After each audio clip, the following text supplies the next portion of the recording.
Assalamualaikum warahmatullahi wabarakatuh. Halo adik-adik, apa kabar semua? Semoga selalu dalam keadaan sehat. Selamat datang di channel kakak Dalila Ibrahim Thohir. Di video kali ini kakak akan bahas tuntas mengenai proses glikolisis pada respirasi aerob. Sebelum kakak bahas materi, jangan lupa dukung channel kakak dengan cara subscribe, like, comment, and share ke teman-teman kalian agar kita bisa belajar biologi asik dengan Biosmart.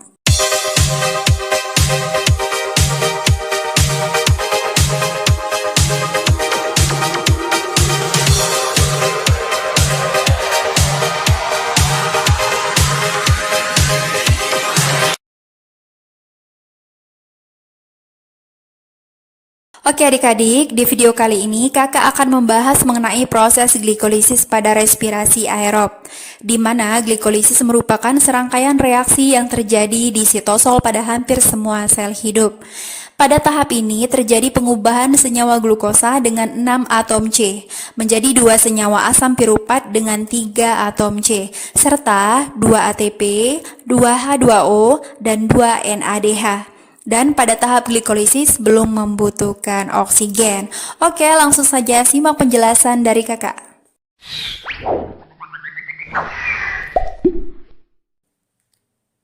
Oke adik-adik, kita mulai untuk langkah pertama dari proses glikolisis, yaitu pengubahan glukosa menjadi glukosa 6-fosfat. Glukosa merupakan gula yang berkarbon 6, sehingga dicantumkan bulatan-bulatan seperti ini ya, yang artinya glukosa ini memiliki 6 atom karbon. 1, 2, 3, 4, 5, 6. Kemudian kita lihat struktur molekul dari glukosa. Jadi di sini bahwa glukosa memiliki struktur molekul seperti cincin ya, yang dinamakan cincin piranosa. Jadi cincin ini terbentuk dari 1 atom oksigen dan 5 atom karbon. Jadi dalam cincin ini tiap karbon itu terikat pada gugus samping hidroksil dan hidrogen, kecuali atom kelimanya. Adik-adik bisa lihat di sini ya, di mana atom kelimanya dia terikat pada atom karbon ke-6 yang terdapat di luar cincin ya. Jadi atom ke-6 ini dia membentuk gugus CH2OH. Mengapa kita perlu mengenal struktur molekul dari glukosa? Karena ini akan berkaitan dengan dasar penamaan bagi senyawa yang terbentuk dari proses glikolisis ini ya adik-adik.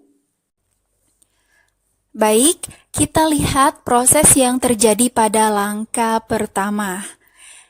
Ketika glukosa memasuki sel, maka proses reaksi yang akan terjadi adalah proses fosforilasi yang dibantu oleh enzim heksokinase. Apa itu proses fosforilasi? Jadi fosforilasi yaitu penambahan gugus fosfat pada suatu molekul. Jadi dalam hal ini adalah glukosa, fosfatnya yaitu berasal dari ATP. Reaksi pada langkah pertama ini terjadi pada atom nomor 6 ya adik-adik, di mana atom nomor 6 ini melepaskan 1 atom H.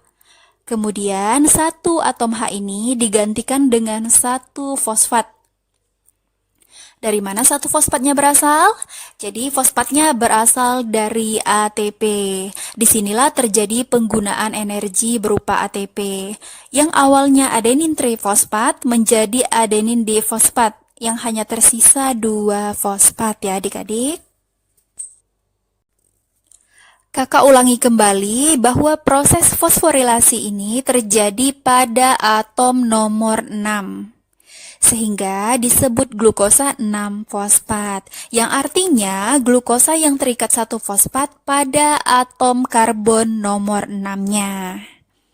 Kemudian diingat lagi bahwa reaksi ini difasilitasi oleh enzim heksokinase ya. Sampai sini adik-adik paham?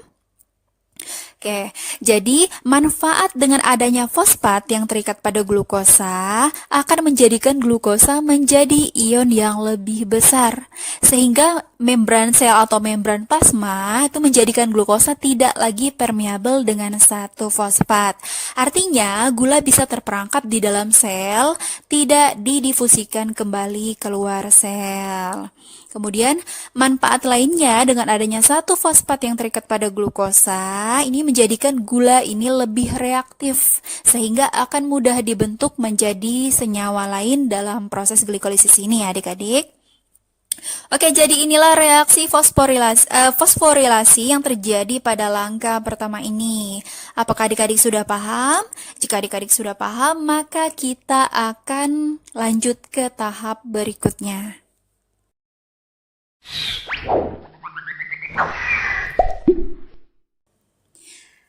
Baik adik-adik, kita masuk ke langkah yang kedua, di mana glukosa 6-fosfat dirubah menjadi fruktosa 6-fosfat. Jadi reaksi yang terjadi pada langkah kedua ini adalah proses isomerisasi yang dikatalisasi oleh enzim fosfoglukoisomerase. Apa itu isomerisasi? Jadi isomerisasi yaitu proses penataan ulang suatu molekul menjadi molekul baru dengan rumus empiris tetap. Artinya, senyawa dengan rumus molekul yang sama, misalkan jumlah atau jenis atomnya sama, tetapi pola ikatan atau susunan ruang strukturnya berbeda. Jadi dalam hal ini, glukosa 6-fosfat dan fruktosa 6-fosfat memiliki rumus kimia yang sama, akan tetapi rumus strukturnya yang berbeda. Jadi proses ini dirubah oleh enzim fosfoglukoisomerase. Yang tadinya glukosa 6-fosfat berbentuk cincin yang membentuk 5 karbon. Adik-adik bisa perhatikan di sini. Karbon 1, karbon 2, karbon 3, karbon 4, dan karbon 5. Di mana karbon 5 ini terikat dengan karbon nomor 6. Maka dengan adanya reaksi isomerisasi, fruktosa 6-fosfat akan berbentuk struktur cincin dengan 1 atom oksigen dan 4 atom karbon. Jadi 2 sisa atom karbonnya itu terikat pada karbon yang ini. Yang ini ya, di mana atom karbon 2 itu terikat pada atom karbon nomor 1. Sedangkan atom karbon nomor 5 dan fosfat akan tetap terikat pada karbon nomor 6. Sehingga penamaannya adalah fruktosa 6-fosfat, yaitu peristiwa isomerisasi yang dikatalisasi oleh enzim fosfoglukoisomerase. Kalau kita lihat dari bulatan-bulatan ini, antara glukosa 6-fosfat dan fruktosa 6-fosfat ini memiliki rumus kimia yang sama ya. 1, 2, 3, 4, 5, 6. Dan 1 fosfat dengan warna yang berbeda ini terikat pada atom karbon nomor 6. Akan tetapi, rumus struktur dari glukosa 6-fosfat dan fruktosa 6-fosfat ini berbeda. Oke adik-adik, jadi inilah langkah yang kedua dari proses glikolisis. Sampai sini apakah adik-adik sudah paham? Tetap konsentrasi ya, karena kita akan lanjut ke langkah yang ketiga.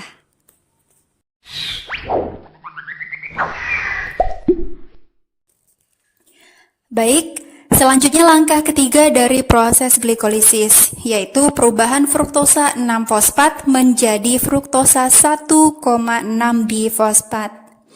Jadi reaksinya sama dengan reaksi yang pertama ya adik-adik, yaitu fosforilasi. Jadi apakah kalian masih ingat apa yang dimaksud dengan fosforilasi? Seperti yang telah kakak jelaskan sebelumnya, bahwa fosforilasi yaitu penambahan fosfat. Jadi fosfat ini diperoleh dari penggunaan ATP. Jadi pada langkah 1 dan langkah ketiga ini terjadi penggunaan energi yaitu ATP. Jadi pada adenin trifosfat, 1 fosfatnya akan ditransfer ke karbon nomor 1. pada fruktosa 1,6 bifosfat ini ya adik-adik, sehingga ATP ini menjadi ADP. Satu fosfatnya akan tetap terikat pada karbon nomor 6 dari fruktosa, sehingga penamaannya adalah fruktosa 1,6 bifosfat, yaitu fruktosa dengan 2 fosfat yang terikat pada karbon nomor 1 dan karbon nomor 6. Jadi reaksi inilah difasilitasi oleh enzim fosfofruktokinase. Jadi pada langkah 1 dan langkah 3 sama-sama terjadi reaksi fosforilasi. Tetapi enzim yang memfasilitasi reaksi tersebut itu berbeda adik-adik ya.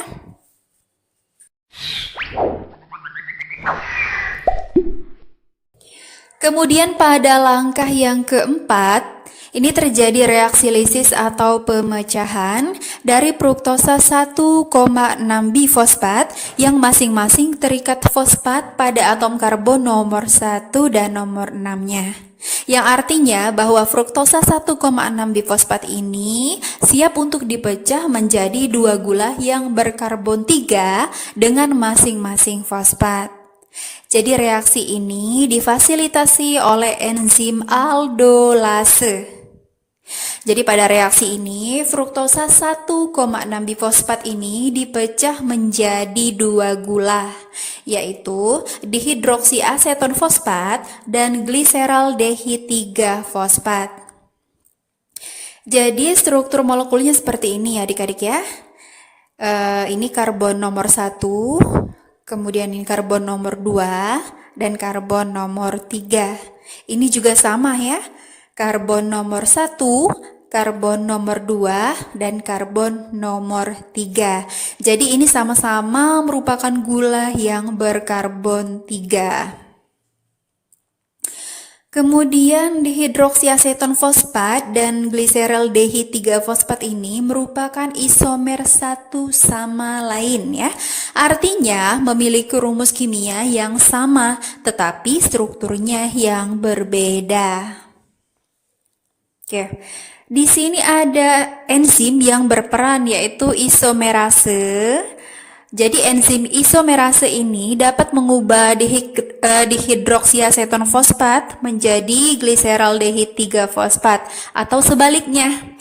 Dari gliseraldehid 3 fosfat menjadi dihidroksiaseton fosfat. Jadi reaksi inilah dinamakan reaksi bolak-balik. Tujuannya adalah untuk mencapai keseimbangan di dalam sel. Kemudian karena enzim berikutnya hanya menggunakan gliseraldehid 3 fosfat sebagai substratnya, maka dihidroksiaseton fosfat akan dirubah menjadi gliseraldehid 3 fosfat oleh enzim isomerase. Jadi hasil akhir dari langkah keempat ini adalah mengubah molekul fruktosa 1,6 bifosfat menjadi 2 molekul gliseraldehid 3 fosfat. Oke, kita akan lanjut pada tahap berikutnya ya adik-adik.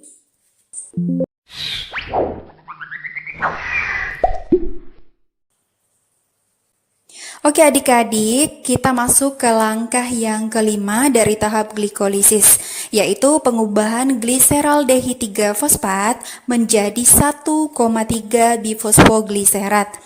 Jadi pada tahap ini reaksi yang terjadi adalah oksidasi dan fosforilasi yang difasilitasi oleh enzim gliseraldehid 3 fosfat dehidrogenase.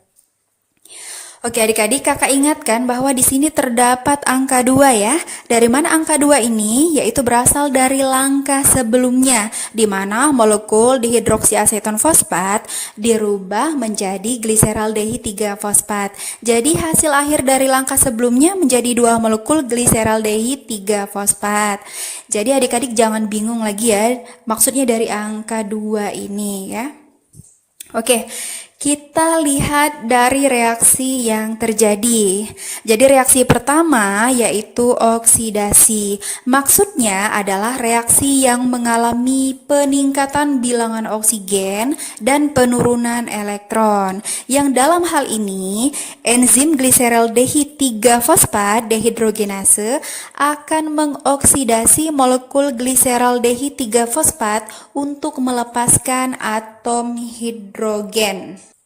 Kemudian atom hidrogen ini akan berikatan dengan 2 NAD. Jadi produknya adalah 2 NADH.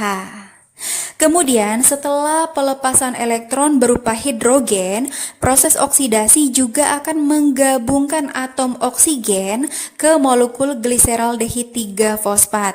Sehingga setelah hidrogen dilepas, maka oksigen atau O ini akan bergabung pada molekul gliseraldehid 3-fosfat yang terikat pada karbon nomor 1 ini ya adik-adik.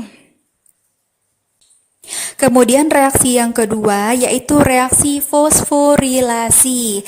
Kakak ingatkan lagi bahwa fosforilasi ini maksudnya penambahan fosfat pada suatu molekul. Di mana dalam reaksi ini fosfatnya berasal dari sitosol yang disebut dengan fosfat anorganik.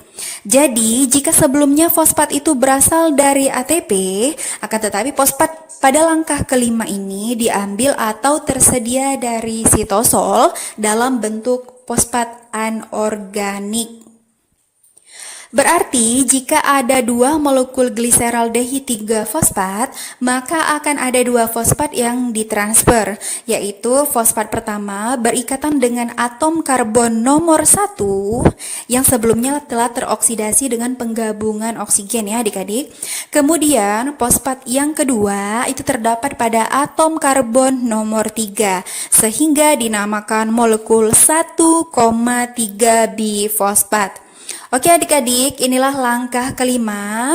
Jadi kita akan lanjut ke tahap glikolisis yang ke-6. Tetap konsentrasi.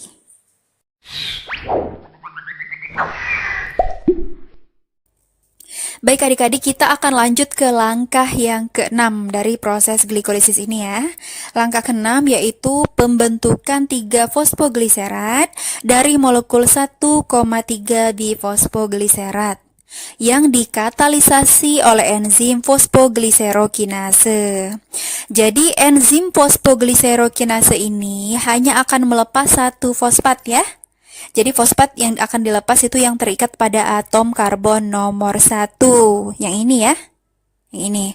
Oke, kemudian ditransfer ke ADP.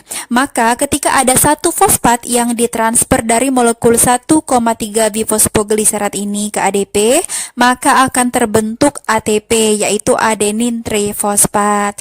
Jadi berarti ketika ada 2 molekul 1,3 bifosfogliserat, maka akan ada 2 ADP dan 2 fosfat yang ditransfer. Sehingga pada langkah ke-6 ini terbentuk 2 ATP.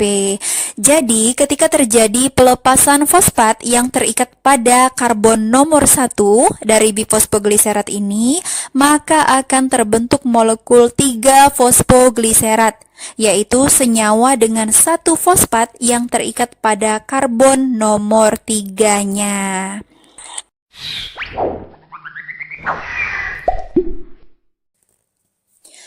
Pada langkah ke-7, 3 fosfogliserat akan dirubah menjadi 2 fosfogliserat.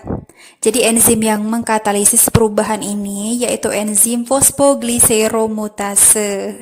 Kedua substrat ini, jika kita lihat dari namanya, ini sama-sama fosfogliserat.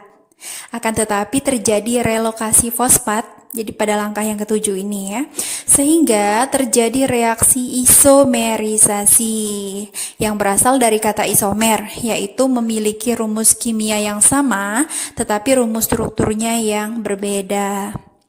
Kemudian enzim fosfogliseromutase ini akan melepas fosfat yang berada pada karbon nomor 3. Jadi fosfat yang berada pada karbon nomor 3 ini direlokasi atau dipindahkan ke karbon nomor 2. Jadi prosesnya pertama, H ini akan dilepas, kemudian akan berikatan pada karbon nomor 3. Fosfat kemudian akan bertukar tempat dengan atom H, sehingga strukturnya akan jadi seperti ini ya adik-adik, seperti ini. Jadi atom H berikatan pada karbon nomor 3, sedangkan fosfat berikatan pada atom nomor 2, sehingga disebut 2-fosfogliserat. Oke, tetap konsentrasi, kita akan lanjut ke langkah yang ke-8.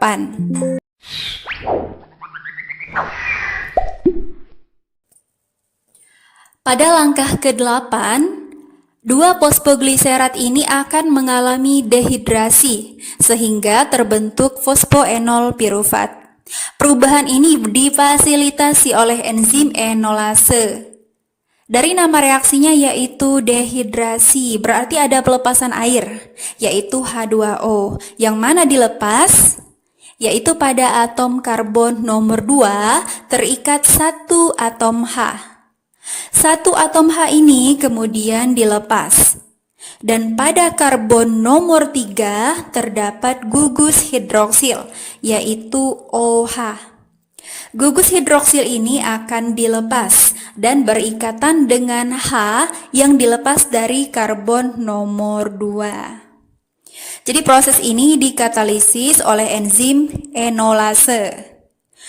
Kemudian OH dan H ini akan bergabung menjadi H2O, maka prosesnya disebut dehidrasi, berarti pelepasan molekul air.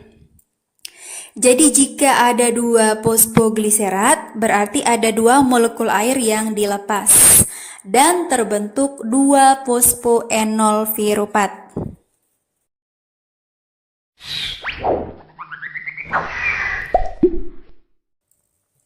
Selanjutnya langkah ke-9 yang merupakan langkah akhir dari glikolisis ya adik-adik, yaitu fosfoenol pirufat akan menjadi 2-pirufat atau disebut juga dengan asam pirufat. Proses ini dikatalisis oleh enzim pirufat kinase. Proses apa yang terjadi yaitu transfer gugus fosfat dari fosfoenol pirufat ke ADP. Jadi karbon nomor 2 yang sebelumnya terikat satu fosfat kemudian akan dilepas dan ditransfer ke ADP. Berarti karena terjadi 2 proses, maka ada 2 ADP kemudian bergabung dengan P yang dilepas membentuk 2 ATP. Jadi pada langkah yang ke-9 ini juga merupakan langkah yang melepaskan energi dalam bentuk ATP. Kemudian dengan ditransfernya fosfat dari fosfoenol pirufat ini, terjadi perubahan struktur dari fosfoenol pirufat. Jadi 2 molekul pirufat yang strukturnya seperti ini, maka hasil akhir dari proses glikolisis yaitu terbentuk 2 molekul asam pirufat. Kemudian 2 molekul asam pirufat dari produk akhir glikolisis ini akan memasuki tahap selanjutnya dari respirasi aerob, yaitu dikarboksilasi oksidatif, di mana 2 molekul asam pirufat akan diubah menjadi 2 asetil koenzim A. Jadi asetil koenzim A kemudian akan memasuki siklus Krebs yang akan kita bahas pada video selanjutnya ya adik-adik.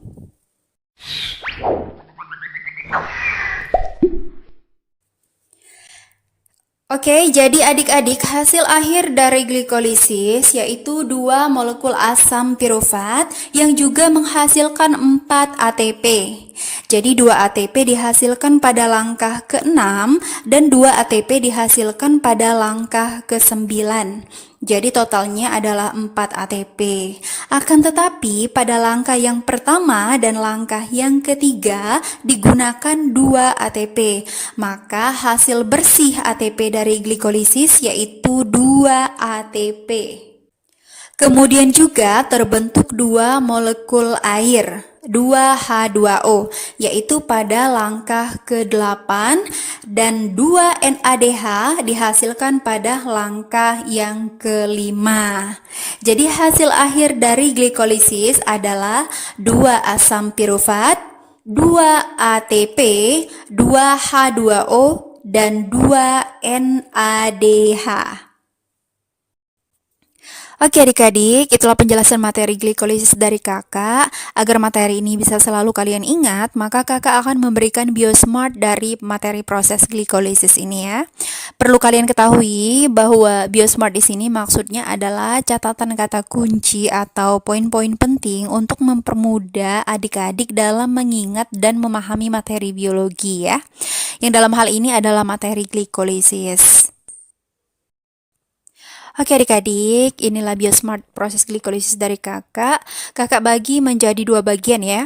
Yang pertama itu adalah langkah ke-1 sampai ke-4, kemudian bagian yang kedua itu adalah langkah ke-4 sampai ke-9.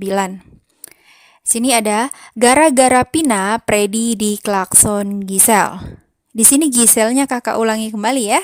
Karena kenapa? Karena enzim berikutnya hanya menggunakan Gisel sebagai substratnya. Jadi kakak ulangi lagi dari Gisel. Gisel beli tomat, dilihat Eno dan Pira. Ini adalah langkah ke-4 sampai langkah ke-9. Oke, kita lihat dari langkah ke-1 sampai langkah ke-4. Gara-gara, di sini ada 2 gara-gara ya. Gara yang pertama itu adalah glukosa, gara yang kedua adalah glukosa 6-fosfat, Vina adalah fruktosa 6-fosfat, Predi adalah fruktosa 1,6-bifosfat atau difosfat, diklakson adalah dihidroksiaseton fosfat, Gisel adalah gliseraldehid 3-fosfat. Kakak ulangi kembali, karena enzim berikutnya hanya menggunakan gliseraldehid 3-fosfat sebagai substratnya, maka di sini kakak ulangi lagi ya. Gisel beli tomat, dilihat Eno dan Pira. Gisel di sini gliseraldehid 3-fosfat, beli adalah 1,3 bifosfogliserat, tomat adalah 3 fosfogliserat, dilihat adalah 2 fosfogliserat, Eno adalah fosfoenol piruvat, dan Pira adalah asam piruvat. Jadi kakak ulangi kembali biosmart dari proses glikolisis ini, yaitu gara-gara Vina, Predi di klakson Gisel. Gisel beli tomat, dilihat Eno dan Pira. Oke, cukup jelas ya adik-adik, sehingga adik-adik mudah untuk mengingatnya kembali ya. Oke adik-adik, sampai di sini dulu penjelasan materi glikolisis dari kakak. Semoga bermanfaat untuk kalian semua ya. Jangan lupa dukung terus channel kakak. Oke, belajar biologi asik dengan Biosmart. Assalamualaikum warahmatullahi wabarakatuh.